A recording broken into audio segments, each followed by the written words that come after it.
Bonsoir, Johan, et merci pour l'invitation. Alors, je vais donc me présenter. D'abord, mon prénom, c'est Germano, mon nom, c'est Veracruz. Alors, rien que à partir de mon nom, vous pouvez voir que quand même, je viens d'ailleurs. Et donc, je suis né au Mozambique. C'est tout à fait au sud de l'Afrique. Et comme le Mozambique est une colonie portugaise, ça explique la raison pour laquelle j'ai un nom à consonance portugaise. Voilà. Donc, j'ai grandi donc au Mozambique. Je suis venu en France dans les années 2000, au début des années 2000 pour faire des études. Et c'est là où j'ai fait mon doctorat. Ensuite, je suis retourné chez moi pour comment enseigner comme maître des conférences à l'université. Et après, au début des années 2010, je suis revenu en France où j'ai travaillé à l'université de Toulouse. À l'université de Toulouse, Jean Jaurès, je suis resté 2 ans. Ensuite, je suis parti au Canada, encore dans le cadre comme chercheur invité et enseignant-chercheur. Je suis resté une année.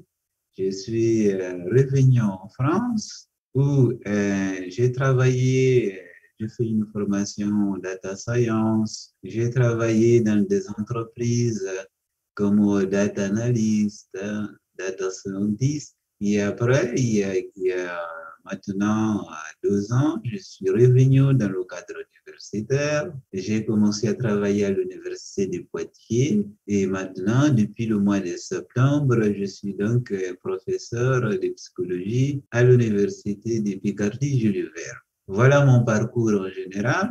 Alors, qu'est-ce qui me motive, tous ces voyages, tous ces endroits où j'ai étudié, où j'ai enseigné, où j'ai fait de la recherche, où j'ai travaillé. J'ai toujours voulu voyager quand j'étais enfant au Mozambique. Et à cette époque-là, quand j'étais enfant, il y avait mon père qui avait une très grande bibliothèque chez lui.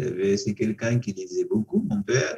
Il avait une très grande bibliothèque, il y avait beaucoup de livres là-dessus, notamment des livres de poésie, de philosophie, d'histoire, de géographie. Il paraît, je ne me souviens pas du tout, mais il paraît que quand j'étais enfant, déjà, j'allais dans la bibliothèque, j'ai regardé les livres de géographie, à voir les cartes, et puis, plus, quand j'étais en mesure de lire, je commençais à lire des livres d'histoire, etc., etc. Je pense que c'est mon goût pour les voyages, pour l'ailleurs, en quelque sorte, pour la différence, pour les différentes cultures, et je pense que ça me vient de là. Et puis, bon, bah, quand j'ai eu la possibilité de partir, je suis parti. J'ai fait des études ici, j'ai rencontré pas mal de gens, notamment quand j'étais étudiant en France, j'ai rencontré pas mal d'Erasmus qui m'ont invité un peu partout en Europe. J'ai visité l'Angleterre, l'Espagne, l'Italie, la Suisse, la République tchèque, la Russie. Je voyais un petit peu partout les pays nordiques, un peu partout en Europe. Je suis allé en Asie, en Amérique, un peu partout, pas à cause de mes passions de voyage, d'une part, des rencontres que j'ai faites. Et puis aussi dans le cadre de travail comme enseignant-chercheur, que j'ai travaillé comme enseignant-chercheur au Mozambique, ici en France, au Canada, même aux États-Unis à un moment donné, pendant 3 mois par exemple à Boston. Donc, c'est à la fois le désir de découverte qui m'a mené vers la recherche, vers l'enseignement peut-être, le désir de transmettre, le désir de découvrir qui m'amène vers les voyages, la passion de la différence, des différentes cultures, etc., etc. Donc voilà en gros ce qui m'anime, ce que j'ai fait, ce qui fait partie de mes rêves en quelque sorte. Tout à fait, oui. Je pense que c'est à la fois, c'est un rêve, c'est un désir, c'est une passion, mais c'est quelque chose d'abord qui me détend beaucoup. Parce que quand je voyage, je découvre des choses, vraiment, ça me détend beaucoup. Et je pense que pour moi, c'est une des meilleures façons de se détendre en quelque sorte. Ensuite, c'est la découverte, le fait de découvrir des choses, des cultures nouvelles, que ce soit la culture dans le sens On peut parler des musées, on peut parler d'art, on peut parler de danse, on peut parler des us et coutumes, on peut parler de nouvelles histoires, on peut parler des peuples avec des physiques différents, on peut parler d'amour aussi.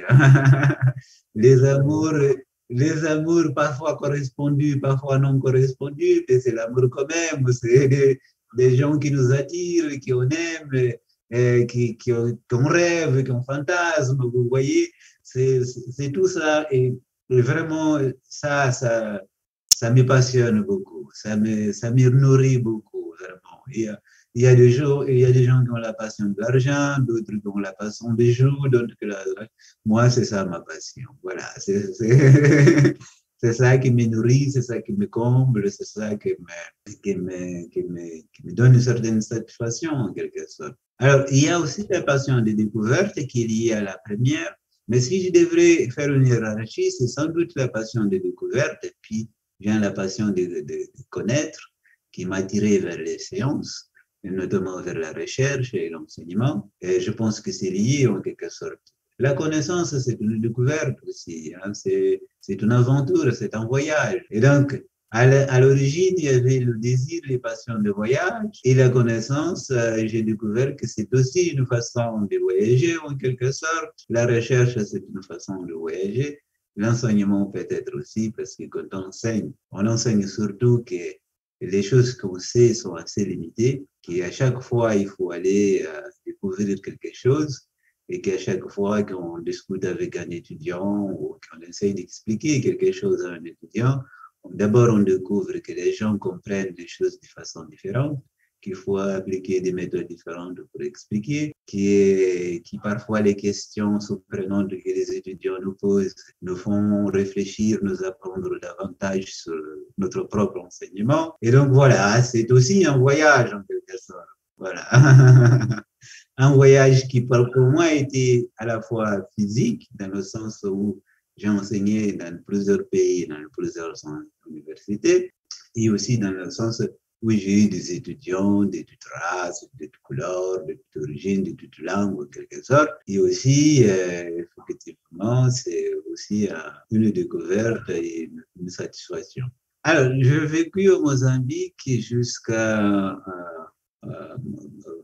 quand j'avais à peu près 23 ans, quand je suis venu en France.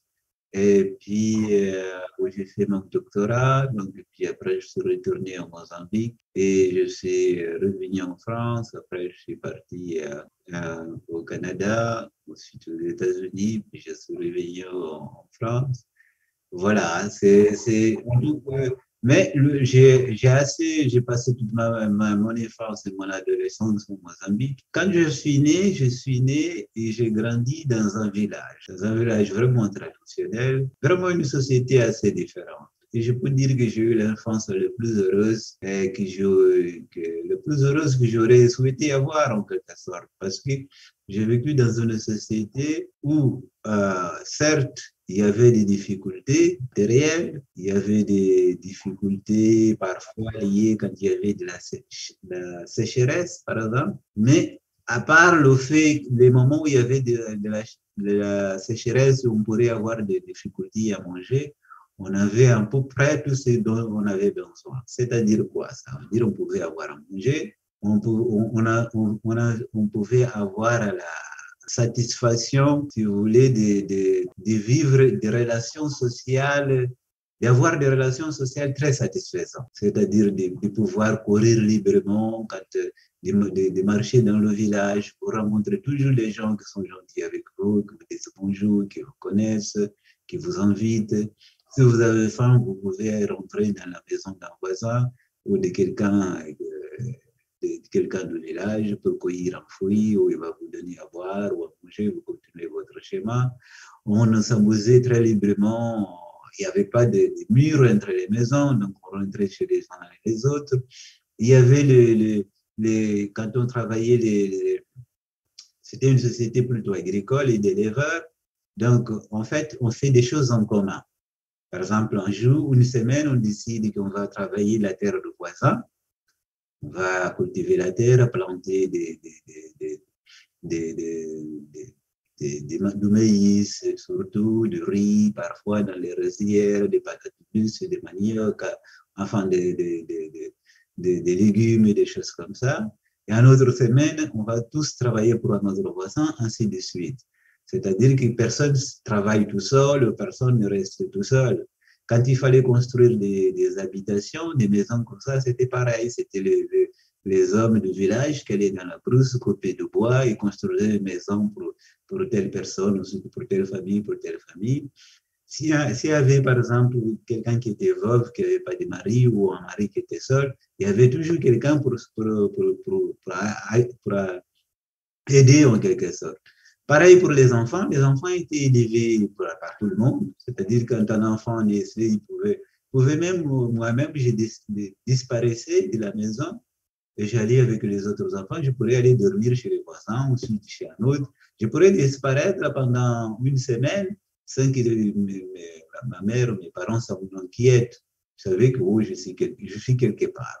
Donc voilà, après je revenais chez moi. On pourrait aller vivre chez les uns et les autres un jour, 3 jours, 2 jours, ainsi de suite. Vous voyez? Donc les adultes ont élevé les enfants comme leurs propres enfants, leurs enfants de village en quelque sorte. Et donc ça a donné une qualité des relations sociales.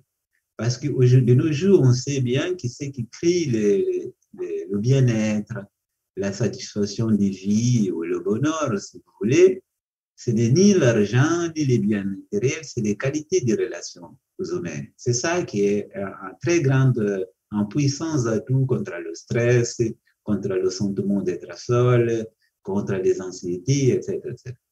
Et par ailleurs, comme pour nous, on s'est contenté de ce qu'on avait, puisque pour nous, le monde était ça, et on ne pouvait pas rêver de quelque chose de mieux. Donc voilà, on n'avait pas cette tendance à toujours à toujours être insatisfait, toujours vouloir plus, toujours accumuler ceci, toujours cela, etc., etc. Bien entendu, quand j'avais à peu près déjà l'âge de 7-8 ans, les choses ont commencé à changer avec les influences extérieures, puis le développement, etc., etc. Et donc, tout ça a changé, l'économie des marchés est arrivée, les gens ont commencé à s'inquiéter d'accumuler des richesses, à se couper des terrains, dire que ça c'est mien, c'est appartient à moi, à ne plus chacun construit sa maison, chacun cultive sa terre, et les uns s'accaparent les terres et les autres commencent à travailler comme des salariés, etc., etc.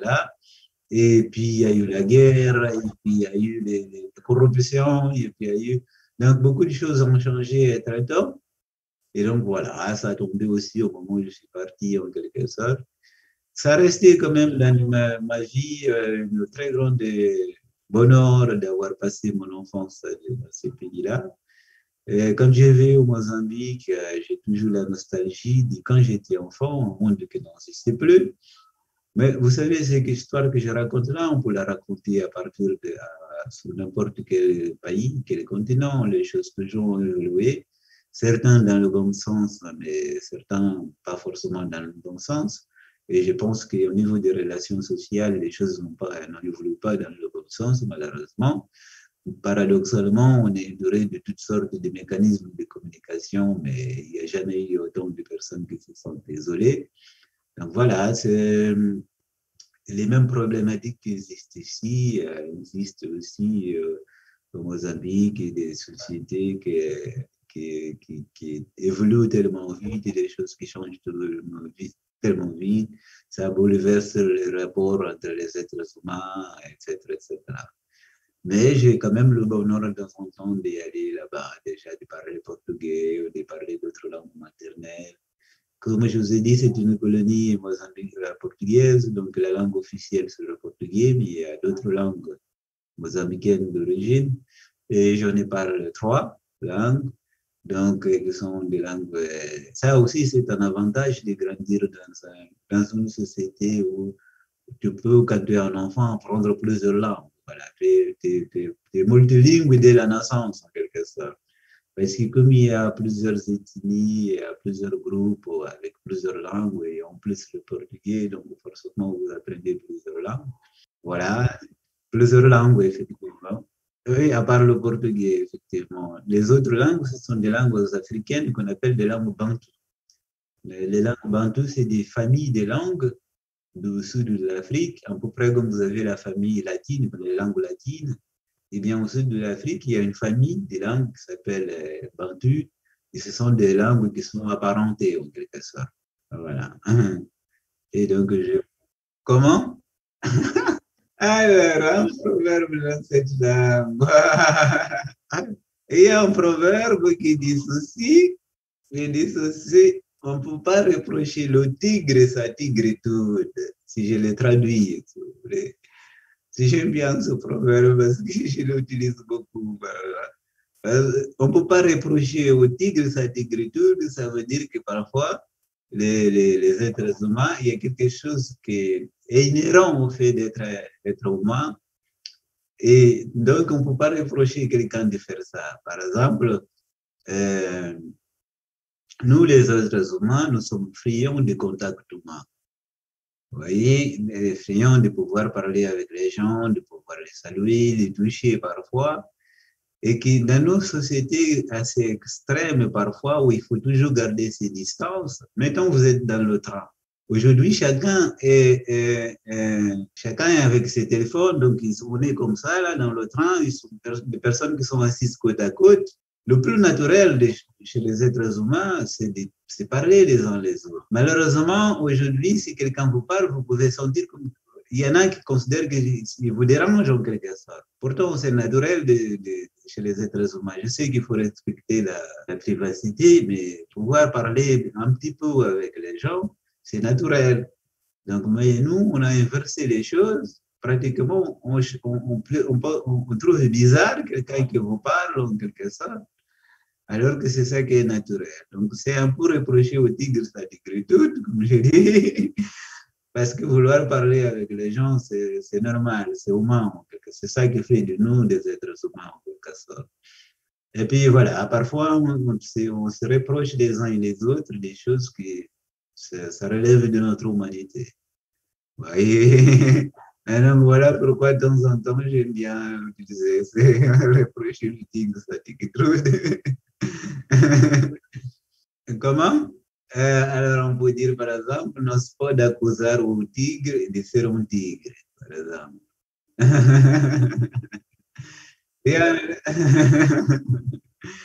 Voilà, donc, qu'est-ce que je peux dire d'autre? Oui, je pense que c'est surtout ce qui a été dommageable, ce qui a beaucoup changé, c'est que le changement était un changement qui est venu. Bon, c'est un changement d'abord parce que les sociétés changent. Aucune société est statique. Donc, il y a un changement qui ce sont des changements naturels. Ensuite, mais les changements, quand même, les plus grands changements ont été influencés pour trois choses. La première, c'est la colonisation. C'est-à-dire qu'avec la colonisation, on a importé beaucoup d'éléments culturels de l'Occident. Et cette importation presque forcée en quelque sorte, parce que ça a été imposé d'une certaine façon, ça perturbe une société en quelque sorte. Ça perturbe les valeurs, les structures, les relations sociales dans une société. Donc ça, c'était le premier élément de changement. Le deuxième, c'est qu'après l'indépendance, quand on a eu l'indépendance, il y a une élite qui a dirigé le pays. Et cette élite-là qui a dirigé le pays, pour faire la guerre d'indépendance, ils ont été soutenus par le bloc socialiste soviétique de l'époque. Donc, il y a le socialisme, le socialisme, communisme soviétique qui a été importé en quelque sorte, et avec la dictature qui va avec.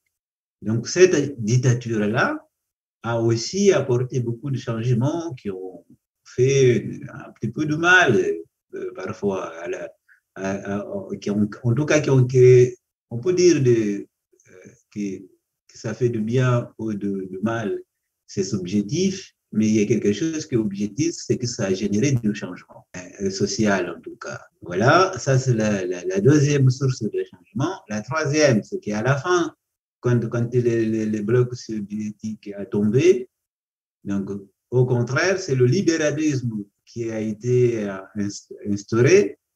Et le libéralisme sauvage, en quelque sorte, de que chacun a commencé à vouloir accumuler des richesses, chacun a commencé à vouloir, disons, bah, chacun se débrouille comme il peut, des choses comme ça, l'économie des marchés, du capitalisme qui est introduit, qui a créé des terribles inégalités, et notamment la corruption aussi, parce que certains qui ont les moyens de pouvoir s'enrichir en volant les moyens de l'État, les ressources du pays, etc.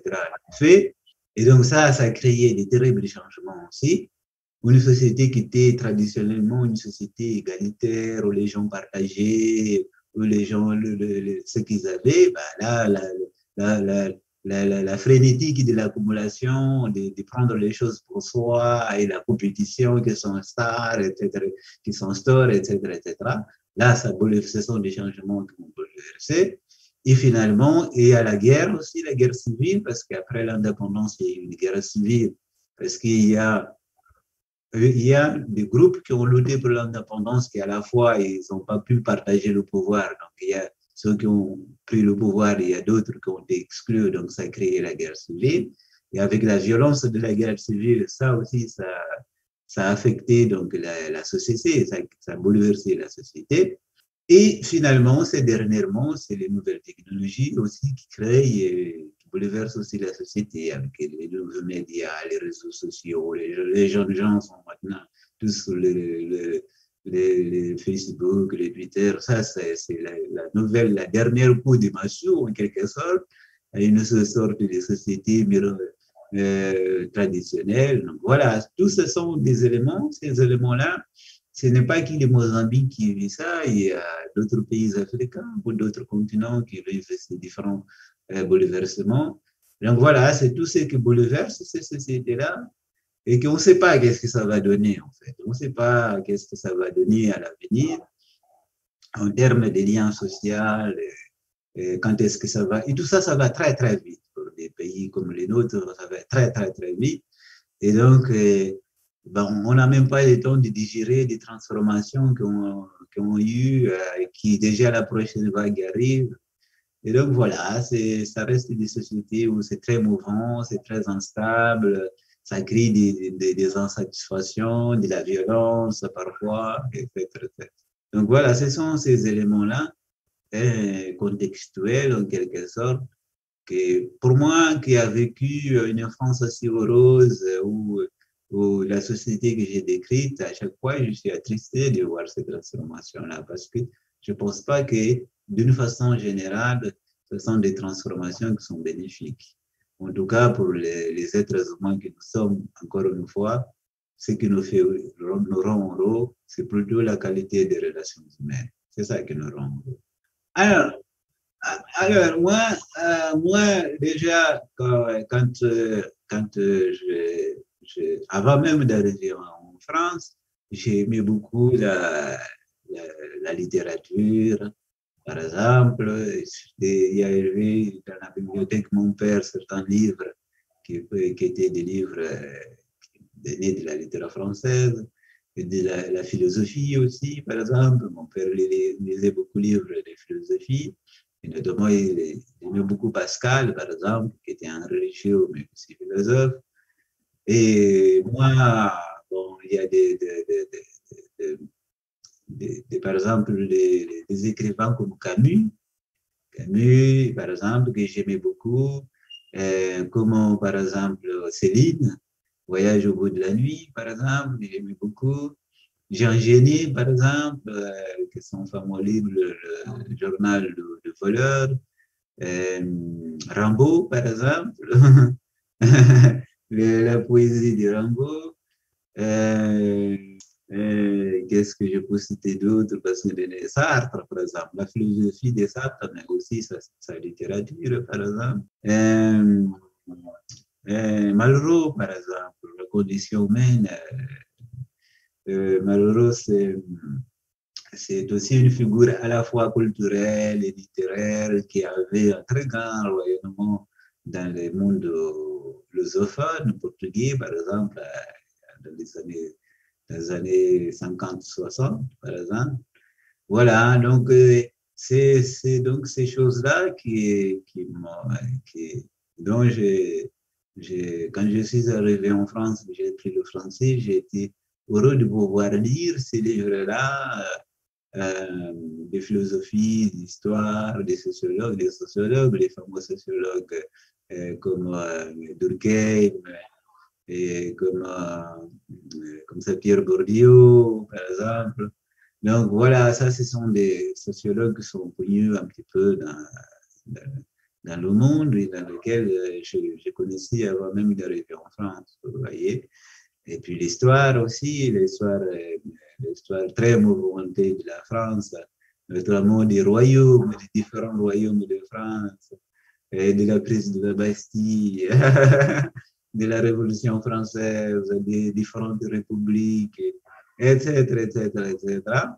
Donc voilà. Et puis il y avait en France aussi à l'époque coloniale une diaspora africaine qui étaient ce qu'on appelle les assimilés, qui avaient étudié en France, qui avaient baigné dans la culture française, qui écrivaient de la poésie, comme des poèmes dans le mouvement qui s'appelle la négritude. Et donc, tous ces éléments-là, dans la négritude, il y a eu une très grande partie de France, notamment des Césaires, ont eu une influence sur les mouvements de décolonisation en Afrique et de nationalismes africains, par exemple.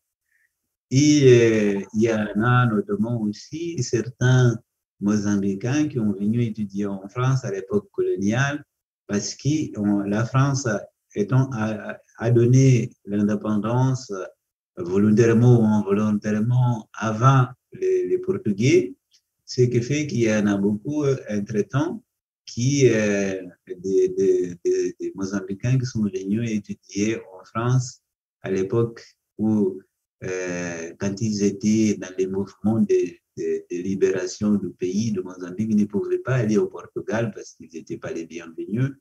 Et donc, ils venaient en France aussi étudier. Voilà, pour certains. Donc voilà, c'est que puis quand je suis arrivé à un moment donné, ça a beaucoup changé depuis la fin des années 90, depuis des années 2000.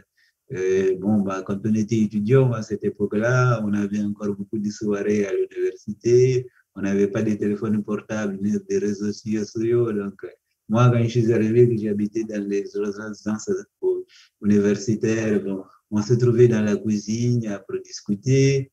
On pouvait encore se rencontrer, faire la fête, discuter, frapper se rencontrer en face à face encore beaucoup.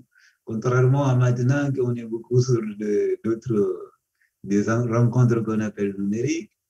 Donc voilà, même en France, ça a beaucoup changé depuis. Et puis, bon, bah, j'ai eu la chance aussi d'étudier dans un pays où l'université ne coûte pas cher en quelque sorte. En tout cas, coûte moins cher que dans beaucoup d'autres pays, si vous voulez. Donc ça aussi, c'est quelque chose d'appréciable de pouvoir étudier dans un pays où on n'a pas besoin de s'endetter pour étudier sans avoir à dépenser beaucoup d'argent quand on n'a pas beaucoup de moyens. Ça, c'était cette facilité de pouvoir étudier. Il paraît que les choses changent aussi à ce niveau-là, mais bon, voilà, c'est comme ça. Alors, au Canada, je suis allé en 2014 à 2015. Et donc, je suis allé là-bas comme chercheur invité à l'Université du Québec à Montréal, dans le cadre donc, des projets de recherche et des choses comme ça. Oh, moi, j'ai beaucoup aimé le Canada dans le sens où, déjà à Montréal, quand on arrive là-bas, les gens sont plutôt sympathiques. Et quand vous avez besoin d'une information dans la rue, les gens sont toujours. En tout cas, c'est mon expérience. Bon, peut-être que d'autres personnes ont eu des expériences différentes.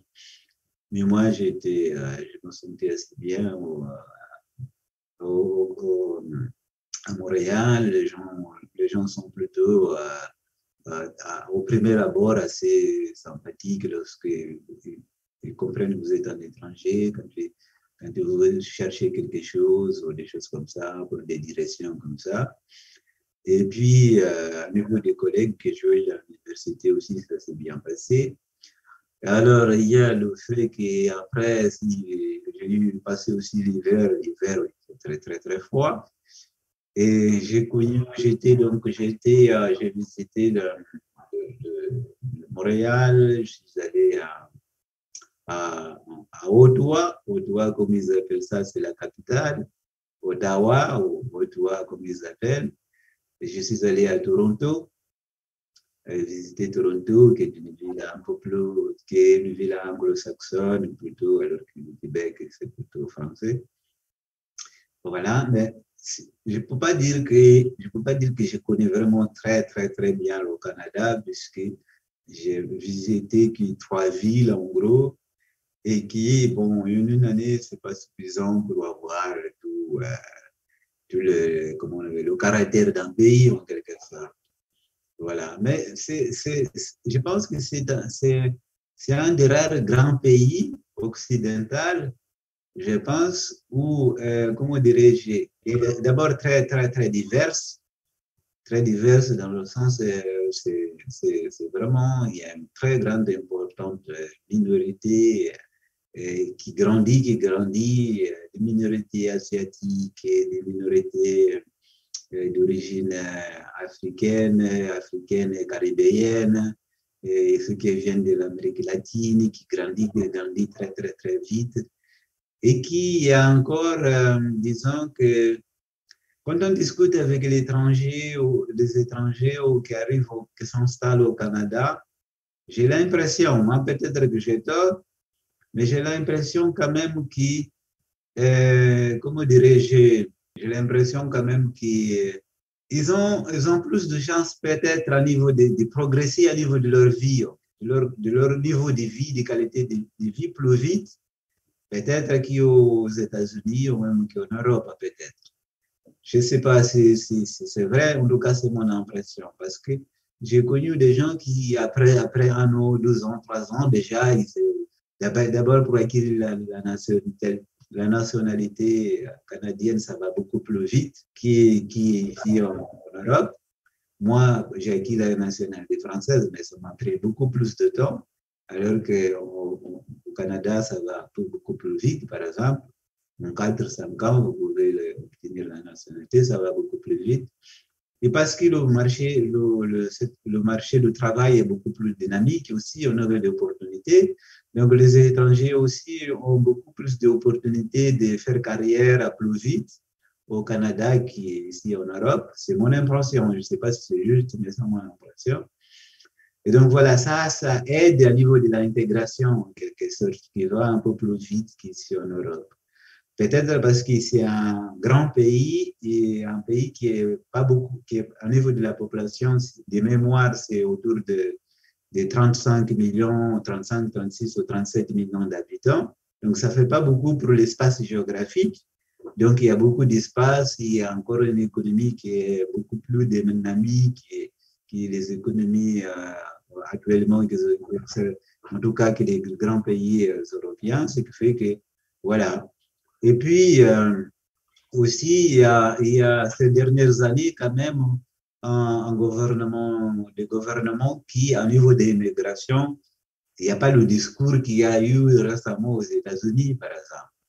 Donc, les gens se sont beaucoup plus accueillis qu'aux États-Unis avec ce qui s'est passé dernièrement avec la dernière présidence, pas la dernière, mais la présidence de Trump, où ça a créé quand même un certain problème pour ceux qui étaient d'origine étrangère ou ceux qui voulaient aller aux États-Unis, etc., etc.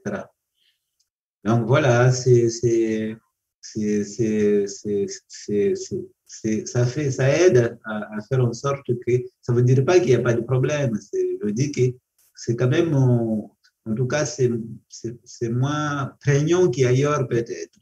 Alors là, c'était au Canada, c'était donc j'étais chercheur invité à Montréal. Ensuite, je suis allé à Boston pour faire un stage à l'université de Boston. donc, dans le cadre du projet de recherche. Et après, j'ai enseigné ici en France, au Mozambique et au Congo aussi, à l'université congolaise. Au Congo, c'est une ville qui s'appelle Bukavu. Il y a une université dans une ville qui s'appelle Bukavu, c'est à l'est de la République démocratique du Congo. Donc, moi, mes sujets de recherche sont divers. Un de mes premiers, disons, plus importants sujets de recherche, c'est sur la sexualité et notamment les violences sexuelles ou les violences des partenaires intimes. Le deuxième sujet de recherche, c'est ce qu'on appelle la promotion de la santé et la prévention des risques sanitaires. Plus précisément, c'est la prévention des maladies sexuellement transmissibles, les questions des addictions, les questions de la vaccination, la question de la prévention des grossesses non désirées.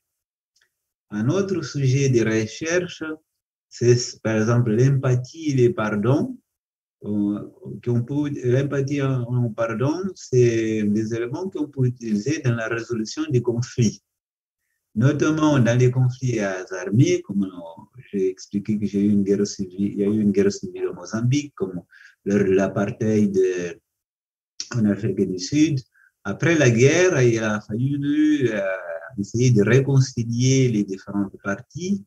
Et donc, souvent, c'était le pardon et l'empathie qu'on a utilisé comme processus de réconciliation, en quelque sorte.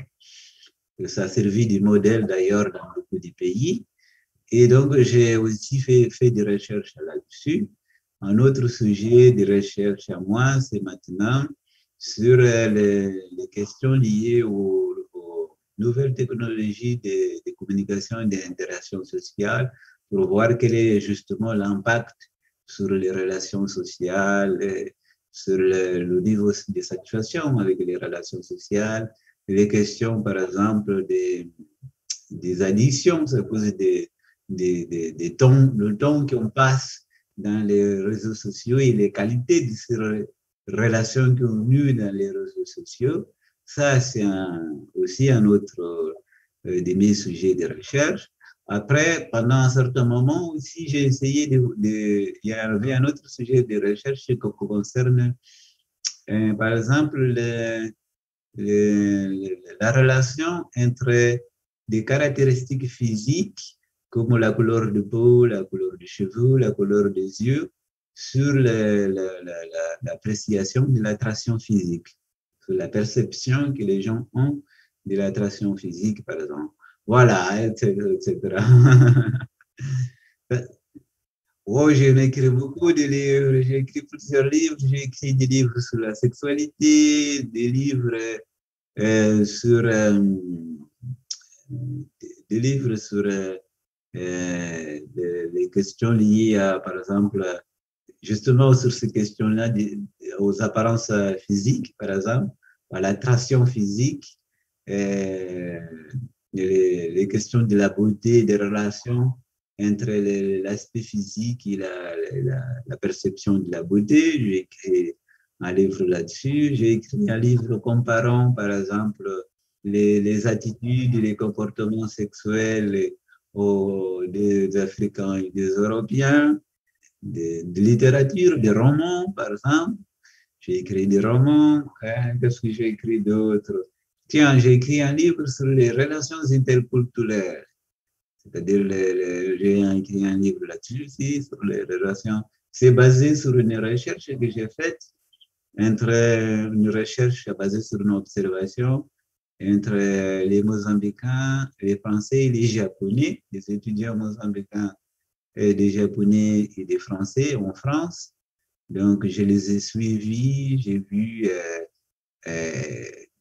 les différentes rencontres, quand ils se rencontraient, quand ils discutaient, quand ils échangeaient, quand des fois ils tombaient amoureux, quand ils se disputaient aussi, pour essayer de voir quels sont les dysfonctionnements, des éléments culturels qui créent des malentendus parfois, mais aussi qui créent de l'attraction, etc., etc.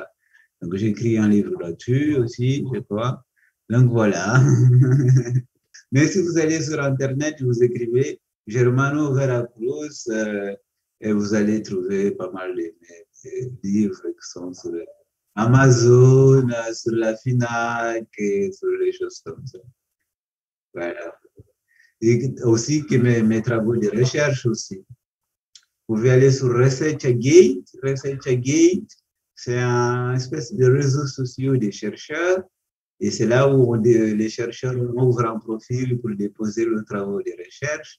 Et vous pouvez là aussi voir pas mal de mes travaux de recherche.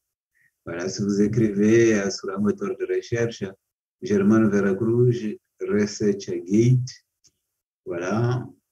J'ai ma chaîne YouTube aussi, où de temps en temps, je fais de la vulgarisation scientifique, voilà, avec une certaine légèreté aussi.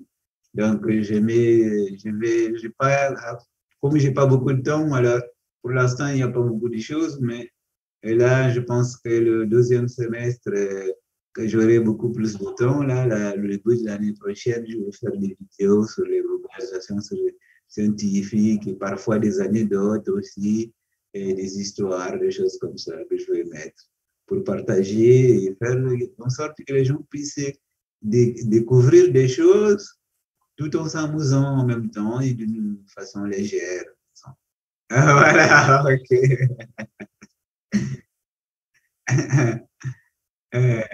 Alors, d'abord, je pense que c'est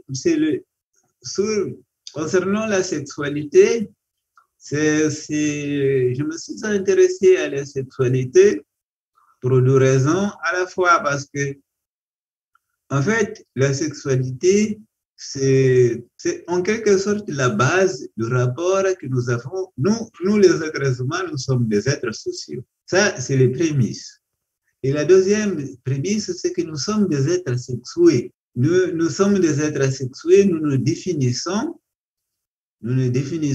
comme étant un homme ou une femme, ou pas homme ou pas femme, pour ceux qui sont, pour une minorité d'entre nous qui sont des intersexuels, ce qu'on appelle les personnes intersexuelles. Mais d'une façon générale, nous les définissons comme étant des êtres sexués et que nous sentons une certaine attraction, soit pour un homme, soit pour une femme, etc., etc., etc. Et donc, ça, en quelque sorte, c'est le point de départ de nos vies, de nos relations et de tout ce que nous faisons. D'une certaine façon, donc, comme nous sommes des êtres sociaux et que nous sommes des êtres sexués, eh bien, cela, en quelque sorte, oriente toutes nos relations sociales et tout ce que nous faisons. Et donc, j'ai jugé, moi, qui a la passion des êtres humains, que l'une des meilleures façons de connaître ce que c'est qu'un être humain, c'est précisément d'étudier la sexualité.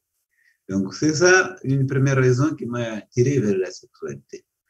La deuxième raison, c'est qu'en fait, au Mozambique, il y avait beaucoup de problèmes pendant la guerre des violences sexuelles, notamment les femmes qui étaient victimes donc des viols, vraiment des agressions sexuelles pendant la guerre. Et aussi, il y avait la question aussi des maladies sexuellement transmissibles qui était un problème très important. Donc ça aussi, ça m'a, disons, attiré vers la sexualité parce que ça me permettait aussi d'étudier des questions qui sont liées à la prévention des comportements sexuels à risque, des préventions des maladies sexuellement transmissibles et des questions liées à la violence sexuelle, etc., etc. Voilà, donc, et ensuite, il est question, par exemple, liées au pardon, il y a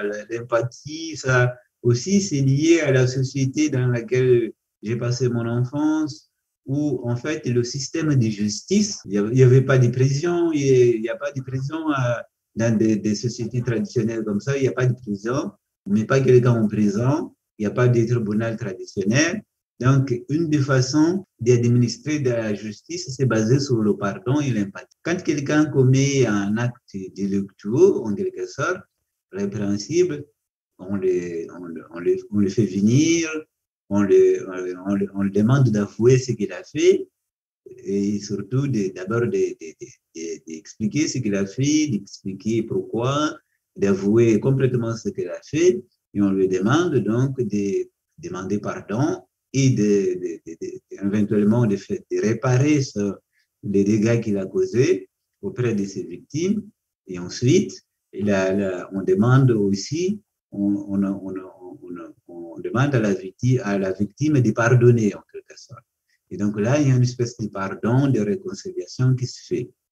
Donc voilà, donc le système de justice s'appuie sur ça, sur le pardon, traditionnellement, sur le pardon et l'empathie, parce qu'on ne met pas les gens en prison et on cherche à résoudre des problèmes de façon aussi pacifique. Ça, c'est traditionnel, ça n'existe pratiquement plus. Mais cette manière-là de voir les choses, en quelque sorte, m'a attiré aussi sur des sujets comme ça. Il y a un autre sujet sur lequel j'ai travaillé, sur les questions liées à la perception de la beauté en fonction des couleurs de peau, des yeux, etc. Ça c'est aussi un problème qui vient du fait qu'en Mozambique, ça commence à changer, mais pendant un certain moment, comme il y avait aussi, avec la colonisation, il y a eu une communauté de personnes qui étaient métisses, il y a d'autres qui sont d'origine indienne ou de la péninsule arabique. Donc, il y a des tonalités de couleurs, disons, différentes chez les individus. Et très souvent, on remarquait que dans les publicités, pour certains emplois aussi, à la télévision, il y avait quand même plus, on destaque les gens qui ont la peau claire en quelque sorte. Et ça renvoie à des perceptions en quelque sorte qui sont liées à la beauté et la relation entre la beauté et la couleur de peau. Et ensuite, il y a beaucoup de gens aussi qui ont la peau foncée, qui mettent des produits chimiques pour éclaircir la peau aussi. Et donc, toutes ces questions-là m'ont attiré vers ces sujets-là. Et finalement, maintenant, avec la proéminence des réseaux sociaux et toutes les problématiques qu'ils posent au niveau des relations sociales, ça aussi, ça m'a attiré vers le sujet lié à l'addition aux nouvelles technologies, etc. etc. Voilà. Écoute, moi, franchement, moi, je pense, je vais laisser un message, c'est un message qui est lié à mes perceptions, à mes doutes parfois aussi, à mes craintes aussi, etc., etc. Je pense que j'aime toujours réfléchir en termes d'humanité ou d'être humain, parce que c'est d'abord comme ça que je me considère, comme un être humain, et que je pense que c'est sans doute le fait d'avoir vécu dans beaucoup de pays, d'avoir travaillé dans plusieurs pays, d'être déraciné en quelque sorte, comme disait Lévi-Strauss, de sentir chez soi partout et nulle part. Sentir chez soi partout et nulle part. Je me sens un petit peu comme ça. Et donc, peut-être aussi avec l'âge, on commence à voir les choses en termes d'humanité en quelque sorte. Eh bien, je pense que l'humanité a deux gros défis, je pense. Le premier, c'est le réchauffement climatique, je pense. Ça, c'est le premier défi que l'humanité va devoir faire face. Je ne sais pas si on va s'en sortir. Je ne sais pas si on va réussir à maîtriser les émissions d'effets de gaz. Je ne sais pas si on va s'en sortir, mais je pense que de toute façon, il faut qu'on fasse des efforts là-dessus. Ça, c'est le premier grand problème, je pense, qui affecte l'humanité. Et c'est autant qu'être humain qu'on doit le faire parce que chaque race dans son coin, chaque pays dans son coin, chaque nation dans son coin, jamais on ne parviendra. Donc, ensemble, peut-être qu'on a la chance d'y parvenir, mais c'est ensemble qu'on doit faire quelque chose. Le deuxième gros problème, je crois, sont les technologies. Alors là, les technologies, c'est un très grand problème aussi. Parce que le dégât que ces technologies-là, quand je vais parler des dégâts, ça ne veut dire pas qu'il n'y a pas de bonnes choses dans ces technologies. Il y a de bonnes choses dans ces technologies-là, le fait de pouvoir communiquer avec des gens qui sont loin, le fait de pouvoir rencontrer des amis qu'on n'a pas vus, etc., ça sans doute. Mais malheureusement, ça fait plus de dégâts que de bien, à mon avis. Parce que le dégât qui est fait sur les relations sociales, encore une fois, la base chez les êtres humains, chez les êtres homo sapiens, c'est la relation humaine. Et si on perd ça, eh bien, on perd notre humanité. Parce que la destruction qui fait sur les relations humaines de ces technologies-là, c'est terrible. La solitude qui ça crée, l'illusion, c'est-à-dire qu'on remplace des relations d'une d'une qualité très médiocre à des relations qui avaient de la qualité. La relation face à face, c'est une relation qui permet à l'individu non seulement de se rassurer, d'avoir de la reconnaissance, de partager et de permettre à l'organisme humain de sécréter les hormones, les neurotransmetteurs qui sont bien pour se sentir bien, parce que tout ça est bien biologique. Ce n'est pas seulement une question sociale et psychologique, mais c'est aussi biologique, en quelque sorte. Et donc, détruire ça, ça nous fait du mal, en quelque sorte. Je veux bien, par exemple, que quand les gens vont se rencontrer, vont avoir des partenaires sexuels, amoureux ou intimes, en les trouvant sur ces réseaux sociaux, ces sites Internet qui permettent de trouver des partenaires. Mais je ne crois pas beaucoup à ça, moi. Je ne crois pas beaucoup à ça. Je pense que c'est beaucoup plus viable d'avoir des endroits comme autrefois où on rencontrait ses partenaires dans les soirées, dans les bars, chez les amis, au travail, etc. J'ai l'impression, moi, qu'on crée, parce qu'on difficulte la rencontre humaine authentique en face à face. On crée des difficultés pour que les gens puissent se rencontrer en quelque sorte. Pourquoi? Parce qu'on fait des règles, des choses que les gens ne doivent pas se parler ceci, qu'ils ne doivent pas se toucher, qu'ils doivent, etc. Tout ça, ça inhibe les rencontres authentiques en faveur des rencontres virtuelles. Or, ça, c'est remplacé d'une façon de socialiser qui est très médiocre à une façon de socialiser qui est de bonne qualité. Et donc, ça va créer non seulement des problèmes des addictions, des problèmes de dépression, des problèmes d'anxiété, des problèmes, et tout ça, ça monte, des sentiments de solitude. Et donc, ça va nous causer des problèmes de santé mentale, parce que nous sommes en quelque sorte en train de vivre d'une façon qui ne correspond pas à notre biologie, en quelque sorte. On est en train d'aller contre notre biologie. Et ça va faire des dégâts, parce que l'être humain a besoin de ça. A besoin de ça pour se sentir bien, pour se sentir épanouir. Et je pense que ça, c'est une des choses les plus difficiles à laquelle l'être humain va faire face. Je ne sais pas. Parce que le problème, c'est que ce qui se passe avec l'évolution, c'est qu'avec la sélection naturelle, la biologie s'adapte. La biologie s'adapte à travers des évolutions génétiques et que ces évolutions génétiques-là se transmettent ensuite dans la population et il y a des adaptations qui sont faites. Le problème actuellement, c'est que, d'abord, à l'époque, selon disent les chercheurs spécialistes, pour qu'une innovation génétique puisse se transmettre à une population, ça demande à peu près 20 000 ans. Ça a demandé 20 000 ans à une époque où le nombre d'individus est très, très réduit. Dans un groupe d'individus des sociétés, vous avez quoi, au maximum 2 000, 3 000 personnes. Et même parmi ces groupes de personnes, 3 000, mettons 15 000 personnes, pour qu'une innovation biologique, une adaptation biologique en quelque sorte à l'environnement se réponde, il fallait mettre 20 000 ans. Alors, il n'y avait pas la médecine autrefois. Alors maintenant, avec la médecine, la sélection naturelle pratiquement ne fonctionne pas parce qu'il y a la médecine, c'est-à-dire que les individus qui ne sont pas adaptés à un environnement peuvent survivre quand même et donc avoir des enfants, etc. Et en plus, on est trop nombreux pour que l'évolution biologique puisse s'opérer il faut prendre 200 ans, 2000 ans en quelque sorte. Donc, notre organisme, soit on va trafiquer notre génétique artificiellement, ce qui est possible parce qu'on a les moyens de le faire, on sait le faire, ça c'est possible, mais on ne sait pas les conséquences entre-temps. En tout cas, notre organisme, naturellement, il ne pourra pas s'adapter.